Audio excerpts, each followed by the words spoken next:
the security footage flickered to life on Richard Thompson's computer screen, and what he saw made his hands tremble as he reached for his phone to call his lawyer. But what happened next shocked everyone, including the millionaire who thought he knew everything about the woman who had cleaned his Hampton estate for 5 years. Richard had always prided himself on being able to read people. In his 63 years, he'd built an empire worth over $50 million by trusting his instincts about human nature. But lately, those instincts were screaming that something wasn't right in his own home. "Maria, have you seen my father's pocket watch?" Richard had asked just 3 days earlier, his voice echoing through the marble foyer of his 10-bedroom mansion. The antique timepiece, worth nearly $30,000, had vanished from his study. "No, Mr. Thompson," Maria Sanchez had replied, her dark eyes filled with concern. "I cleaned your study yesterday morning, but I didn't see the watch. Should I help you look for it?" Her response seemed genuine enough, but Richard couldn't shake the feeling that valuable items had been disappearing more frequently over the past month. First, it was a rare first-edition book worth $15,000. Then his mother's diamond brooch went missing from the safe he was certain he'd locked. Now the pocket watch. Little did Maria know that her employer had spent the previous evening installing state-of-the-art surveillance cameras throughout the mansion, hidden so cleverly that even the most observant person wouldn't notice them. Richard felt guilty about the secrecy, but his suspicions had reached a breaking point. Maria had been with the Thompson family since Richard's wife Catherine had passed away 5 years ago. She'd been Catherine's choice, hired during those final months when Catherine could barely lift her head from the pillow but still insisted on maintaining their home standards. "Promise me you'll keep Maria," Catherine had whispered to Richard during one of their last conversations. "She has such a good heart, Richard. She reminds me of my own mother." Those words haunted Richard now as he sat in his study, cursor hovering over the security footage from the previous day. Maria arriving at 7:30 in the morning, her usual time. Maria preparing his breakfast, arranging fresh flowers in the entryway, dusting the antique furniture with the same careful attention she'd shown for years. The footage showed her entering his study around 10:15, carrying her cleaning supplies. Richard leaned forward, his heart pounding. This was it. This was where he'd catch her in the act. But as he watched Maria clean his desk, something unexpected happened. She paused, reached into her apron pocket, and pulled out something small and golden. Richard's breath caught in his throat as he recognized the object immediately. His father's pocket watch. But instead of pocketing the valuable timepiece, Maria did something that left Richard completely stunned. She gently placed the watch back in its proper spot on the bookshelf, adjusting it carefully so it sat exactly where Richard always kept it. Then she stepped back, nodded with satisfaction, and continued her cleaning as if nothing had happened. Richard rewound the footage and watched again. And again. Each time, the same impossible scene played out before his eyes. Maria wasn't stealing his father's watch. She was returning it. This decision would change everything Richard thought he knew about the woman who had been silently caring for his home and, he was beginning to realize, caring for him in ways he'd never fully appreciated. His phone buzzed with a text message, interrupting his racing thoughts. The message was from an unknown number, but the words made his blood run cold. "Your maid isn't who you think she is. Check your cameras." Richard's hands shook as he stared at the message. Someone else knew about his surveillance system. Someone else was watching Maria. But the real shock was still coming. Richard's hands trembled as he reached for the remote, rewinding the footage for the third time. What he witnessed defied every assumption he'd made about Maria over the past week. There she was, not pocketing his grandfather's antique silver watch, but carefully placing it back on the mantelpiece where it belonged. "This can't be right," he muttered to himself, adjusting his reading glasses. The timestamp showed 2:47 a.m. from Tuesday night. Maria moved through his study with the familiarity of someone who'd cleaned these rooms for 5 years, but her actions were completely backwards from what he'd expected. The camera captured her dusting the watch with meticulous care before returning it to its proper position. Richard fast-forwarded through more footage, his confusion deepening with each frame. In the dining room camera, Maria was seen polishing his mother's china and arranging it perfectly in the display cabinet. In the library, she carefully straightened the rare first edition books that had been slightly askew. She wasn't stealing anything. She was putting everything back exactly where it should be. Richard paused the video and rubbed his temples. 5 years, he whispered to the empty room. 5 years she's worked for me, and I suspected her of theft based on what? A few missing items that apparently weren't even missing? But wait. If Maria wasn't taking his belongings, then who was? And why was she working so late into the night, essentially doing her job twice? Richard's phone buzzed with an incoming call from his attorney, James Morrison. "Richard, we need to talk about those surveillance cameras you installed." "James, I think I may have made a terrible mistake." "That's exactly what I'm calling about. Installing cameras without informing your household staff could expose you to serious legal liability. New York State has strict laws about recording employees without consent, especially in their workplace." Richard felt his stomach drop. "But it's my own house, James." "That doesn't matter when someone's livelihood depends on working in that house. Maria could have grounds for a lawsuit if she discovers those cameras. You could be looking at wrongful termination claims, invasion of privacy suits, the works." After hanging up, Richard found himself staring at the frozen screen showing Maria's kind face as she worked diligently in his study. He'd known her for 5 years, had watched her care for his home with the dedication of someone who genuinely loved what she did. How had he allowed suspicion to cloud his judgment so completely? Meanwhile, across town in a modest apartment in Queens, Maria sat at her kitchen table surrounded by medical bills and insurance forms. The fluorescent light flickered overhead as she calculated numbers on a worn calculator, her shoulders sagging with exhaustion. "Mommy, are you okay?" Her 19-year-old son Adrian wheeled his chair closer to the table, concern etched across his young face. "I'm fine, me Joe. Just trying to figure out the payment plan for your physical therapy." Maria forced a smile, but Adrian could see the worry lines that had deepened around her eyes over the past few months. Since Adrian's accident 6 months ago, the medical bills had been relentless. Even with insurance, the specialized treatments he needed were astronomical. The $2,800 she made monthly working for Mr. Thompson barely covered their rent and basic expenses, let alone the additional $1,200 in medical costs. "Maybe I should drop the therapy program," Adrian suggested quietly. "We can manage without." "Absolutely not." Maria's voice carried a firmness that surprised them both. "You're going to walk again, Adrian. I don't care what it takes." She had been picking up extra cleaning jobs on weekends, which meant returning to Mr. Thompson's house on her days off to catch up on the work she couldn't complete during her regular hours. It was exhausting, but Adrian's recovery was worth every sacrifice. Back in the Hamptons, Richard continued reviewing the surveillance footage, fast-forwarding through hours of Maria's dedicated work. Something wasn't adding up. If his valuables were disappearing and reappearing, and Maria was clearly not the culprit, then someone else had access to his home. That's when he saw it. In the corner of the screen, barely visible in the shadows of the hallway, a figure moved stealthily through his house. Richard leaned forward, squinting at the grainy image. The person was tall, lean, moving with the confidence of someone who knew the layout intimately. His blood ran cold as the figure stepped into better lighting near the front door. It was his nephew Oliver. But what was Oliver doing in his house at 3 a.m, and more importantly, what was he carrying in that leather bag? Richard's mind raced with possibilities, none of them good. Oliver had been struggling financially for years, always asking for loans that never got repaid. But surely he wouldn't stoop to stealing from his own uncle's home. The footage showed Oliver leaving through the front door, and Richard realized with growing dread that he needed to see what happened next. Because if Oliver was involved in missing items, and Maria was somehow connected to their return, then there was a much deeper story unfolding under his own roof. Just as Richard reached for his phone to call Oliver directly, the doorbell rang.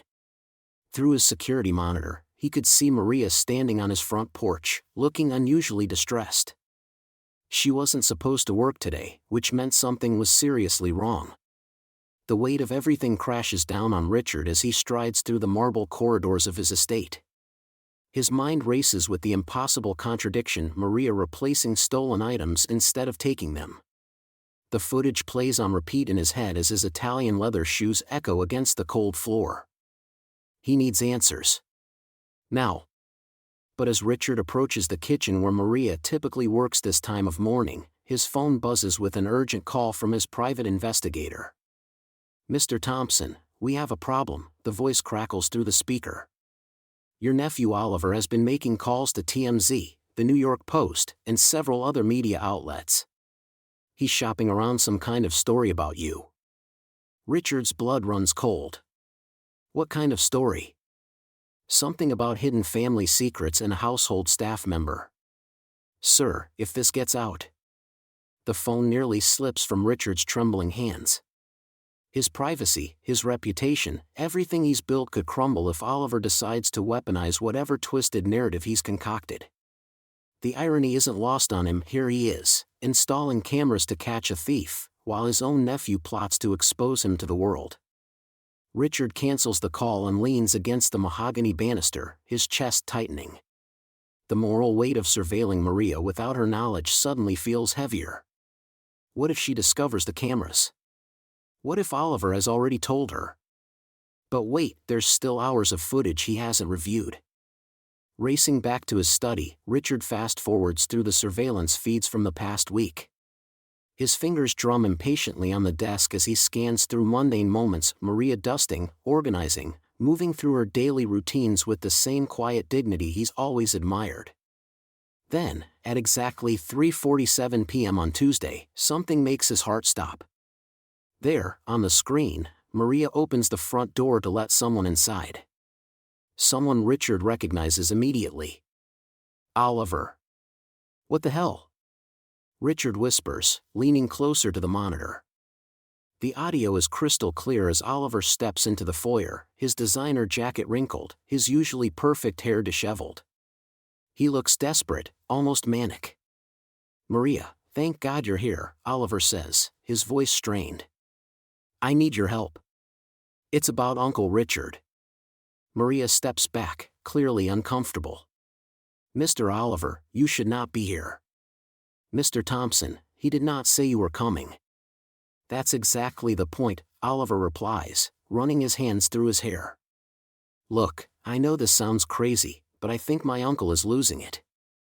He's been acting paranoid, talking about missing things, installing security systems. I'm worried about his mental state." Richard's jaw clenches as he watches his nephew manipulate the conversation. "I don't understand," Maria responds, her accent thickening with confusion. "Mr. Thompson, he seems fine to me." "Has he accused you of anything? Asked you strange questions?" Oliver presses, stepping closer. "Because if he has, I want you to know that I'm on your side. I've been talking to some reporters who specialize in elder care issues. If he's creating a hostile work environment..." The screen shows Maria's face transforming, her expression hardening with a protective fury Richard has never seen before. "You stop right there," she says firmly, her voice carrying a strength that surprises even Richard. "Mr. Thompson has been nothing but kind to me and my family. If you think I would ever betray his trust by talking to reporters, you are very wrong." Oliver's facade cracks slightly. "Maria, you don't understand. There's money involved here. Real money. If something happens to my uncle, if he's declared mentally incompetent, I could make sure you're taken care of. Better than he ever could." The implications hit Richard like a physical blow. His nephew isn't just trying to destroy his reputation, he's attempting to manipulate Maria into becoming an accomplice in some kind of scheme to challenge Richard's mental competency. But what happens next on the screen makes Richard's eyes fill with unexpected tears. Maria takes a step toward Oliver, her small frame somehow commanding the entire room. "Mr. Oliver, I work for your uncle because he is a good man who treats me with respect. Not because of money. You want to hurt him, you go through me first." Oliver's desperation becomes palpable. "You don't get it, Maria. He's paranoid, unstable. Those cameras he's installing? He probably thinks you're stealing from him. Richard watches as Maria's face goes pale, and for a terrifying moment, he thinks she might actually believe Oliver's lies. Instead, she straightens her shoulders and walks toward the front door, opening it wide. "You leave now," she says quietly. "And you never come back to this house without Mr. Thompson's permission. Do you understand me?" As Oliver storms out, muttering threats under his breath, Richard realizes he's been holding his breath. The footage continues, showing Maria standing alone in the foyer for several long minutes, her hands shaking slightly as she processes what just happened. Then she does something that changes everything. She walks directly toward one of the newly installed cameras and looks straight into it, as if she knows Richard might be watching. Her eyes are filled with a mixture of sadness and determination. "Mr. Thompson," she says softly to the camera, "I don't know if you can hear this, but I want you to know whatever is happening, whatever you're worried about, I am on your side. Always." Richard's computer screen reflects his own shocked expression as the implications of everything he's witnessed begin to crystallize. Maria knows about the cameras. She's known all along. But that realization pales in comparison to the horrifying question that now consumes him: just how far is Oliver willing to go to get his hands on the family fortune? Richard paces across his marble foyer, the weight of discovery heavy on his shoulders. The image of Maria and Oliver together burns in his mind like a brand. After 5 years of trust, after watching her tenderly replace his mother's stolen brooch, this betrayal cuts deeper than any theft ever could. His hands tremble as he pulls out his phone, fingers hovering over Maria's contact. The grandfather clock in the hallway chimes 10 times, each note echoing through the empty mansion like a countdown to confrontation. "Maria, I need you to come to the house immediately," he says when she answers, his voice steady despite the storm brewing inside. "There's something we need to discuss." "Mr. Thompson?" "But it's my day off. Please. It's urgent." 20 minutes later, Maria stands in the doorway of his study, her face etched with concern. She's wearing a simple blue dress, her hair pulled back, and Richard notices for the first time how tired she looks. Dark circles shadow her eyes, worry lines deeper than he remembers. "Sir, is everything all right?" Before Richard can respond, footsteps echo in the hallway. Oliver appears, his expensive suit wrinkled, his usually perfect hair disheveled. The nephew Richard barely speaks to, the one who calls only when he needs money. "Uncle Richard, we need to talk," Oliver says, then stops short when he sees Maria. "Oh.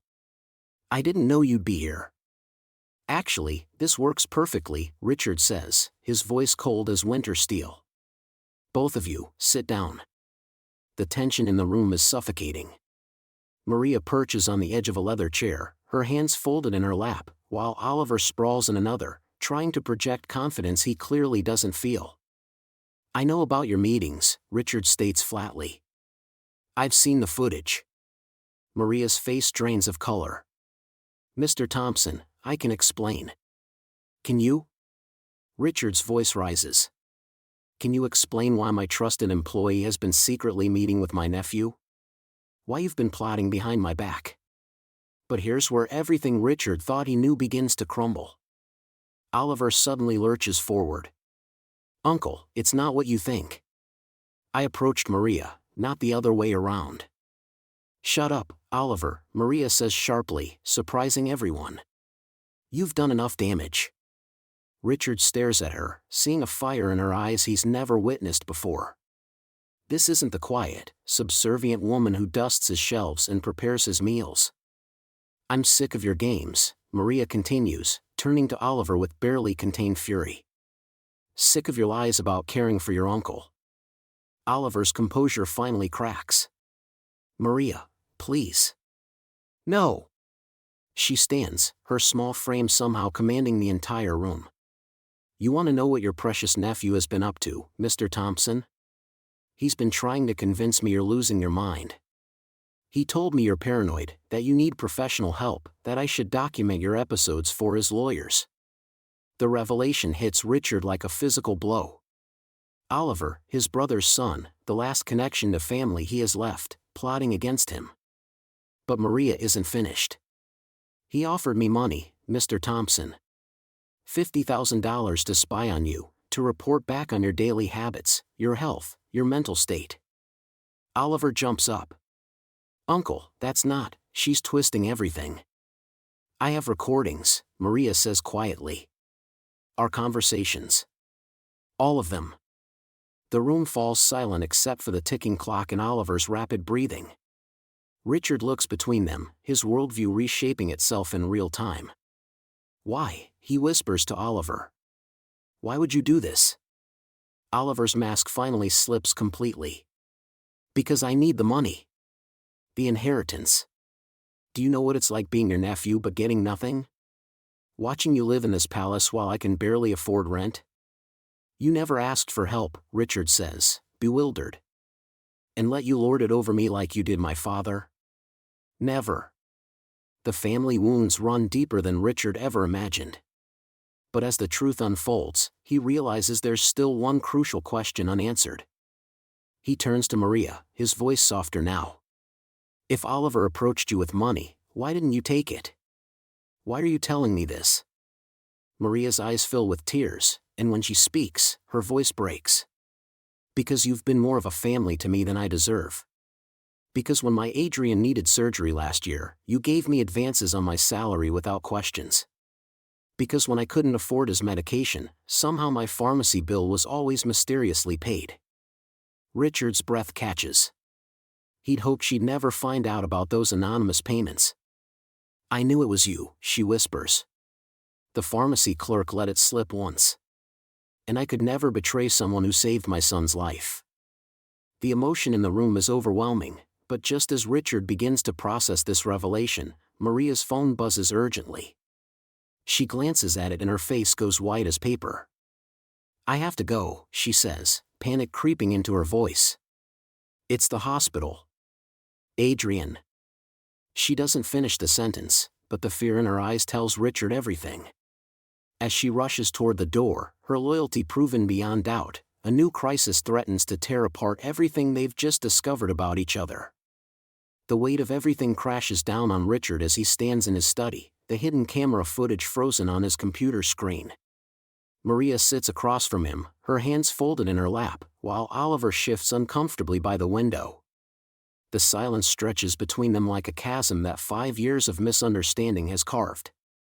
Maria, Richard begins, his voice barely above a whisper. I need to understand everything. From the beginning.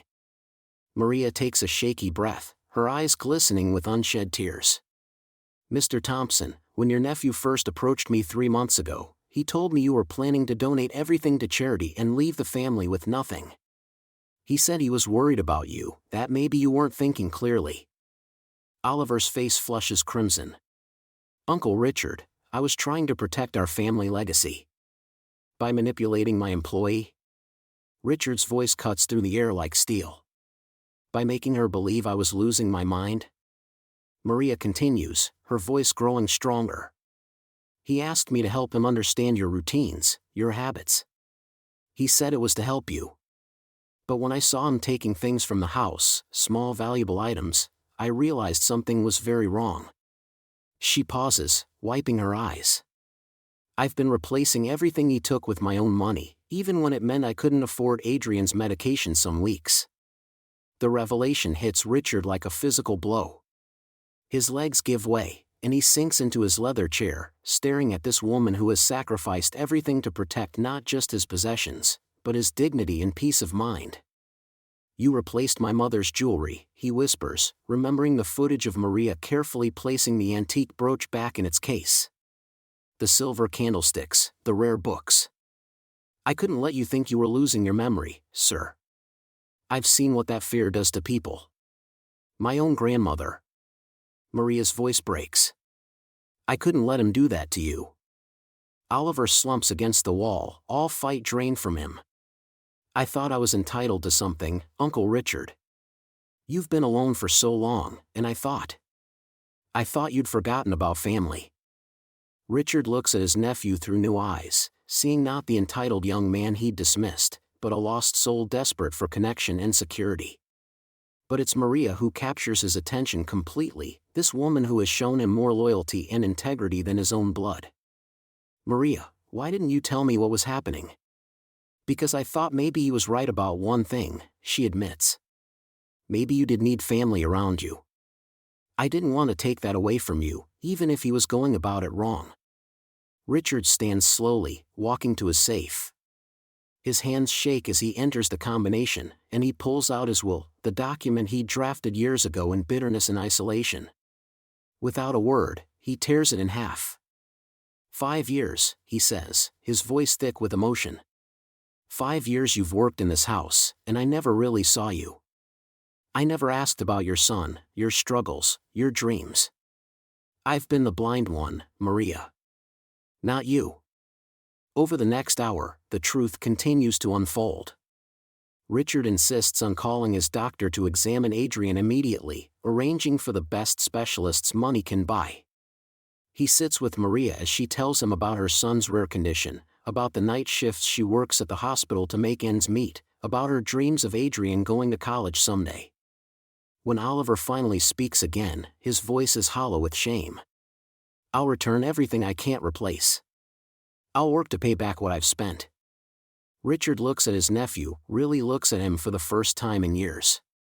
"No, Oliver. We're going to do something different. We're going to figure out how to be a family again." The following week, Richard calls his lawyer to his study. This time, Maria is invited to join them as Richard dictates his new will. Half of his estate will be placed in trust for Adrian's education and medical care. A substantial portion is designated for Maria herself, enough to ensure she never has to worry about money again. The remainder will go to various charities, with Oliver receiving a modest inheritance contingent on his completing a rehabilitation program and maintaining steady employment. "But sir," Maria protests, tears streaming down her face, "this is too much. I was just doing what was right." "Exactly," Richard replies, taking her hands in his weathered ones. "You were doing what was right when no one was watching, when it cost you everything, when you had every reason to walk away. That's the rarest kind of character, Maria. It's the kind that built everything I have, and it's the kind that deserves to be rewarded." Months later, as autumn paints the Hamptons in brilliant colors, Richard's mansion feels alive in ways it hasn't for decades. Adrian's laughter echoes through the halls as he plays with the golden retriever Richard surprised him with. Maria has moved into the guest house with her son, officially the estate manager but truly something much closer, family. Oliver visits regularly now, humbled and determined to rebuild the relationships his greed had nearly destroyed. He's found work at a local nonprofit, discovering that helping others brings him more satisfaction than any material possession ever could. As Richard sits on his favorite bench in the garden, watching Maria teach Adrian how to plant tulip bulbs, he reflects on the hidden cameras that started this journey. They were meant to catch a thief, but instead they revealed a truth far more valuable, that the greatest treasures in life aren't the ones you can lock in a safe.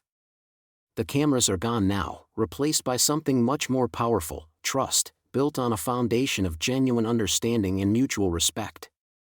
Richard learned that sometimes the people we suspect of taking from us are actually the ones giving us everything we never knew we needed. What started as surveillance became salvation. What began with suspicion ended with love. And sometimes, that's exactly how the most beautiful transformations begin, not when we're looking for them, but when we finally learn to truly see.